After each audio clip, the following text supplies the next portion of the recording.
तावीज़ जायज़ है, दम करना भी। लेकिन सवाल मेरा ये है आप लोगों से कि कोई हदीस ऐसी पढ़ी है आपने कि एक बंदा मिस्र से आया हो नबी पाक के पास दम कराने, या एक आदमी शाम से दम कराने आया हो नबी पाक के पास? पढ़ा है कहीं आपने?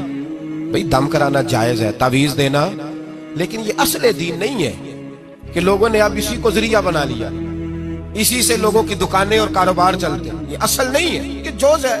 दम में बरकत है, अल्लाह के कलाम में शिफा है।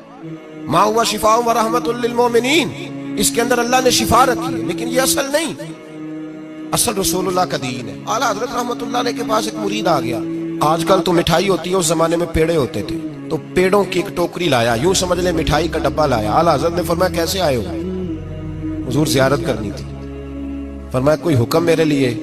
का ज़ियारत। भाई बात ये छोटी है, लेकिन इन बातों का पस मंजर देखो और आज के जमाने में इन बातों को परखो तो देखो दीन किस तरह बेचा जा रहा है। मिठाई का डब्बा लाया है, क्या हुक्म था? का ज़ियारत करनी थी। कोई बात तो बताओ, का ज़ियारत करनी थी। आला हजरत ने ना वो मिठाई का डब्बा तालिब इल्म को कहा पेड़े जाओ घर दे आओ। वो घर दे आया तो थोड़ी देर के बाद मुरीद कहने लगा हुजूर एक तावीज़ भी चाहिए था। फरमाया फकीर ने तो 2-3 दफा पूछा कोई हुक्म है, तो आपने कहा सिर्फ ज़ियारत। अच्छा तावीज़ भी चाहिए? कागज कलम मंगाया, तावीज़ लिखने लगे और तालिब इल्म से कहा वो डब्बा तो ले आओ घर से मिठाई का। वो बच्चा अंदर से गया डब्बा लाया।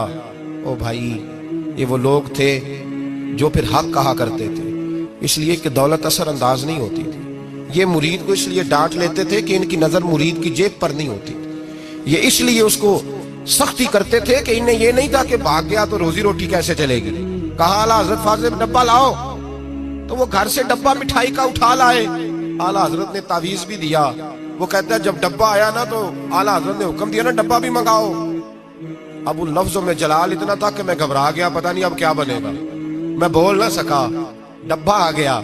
आला हजरत ने वो मिठाई का डब्बा भी वापस किया और तावीज़ भी दिया और एक जुमला कह के नमाज पढ़ने चले गए। एक जुमला फरमाने लगे अपना मिठाई का डब्बा ले जा, अहमद रजा तावीज़ बेचा नहीं करता।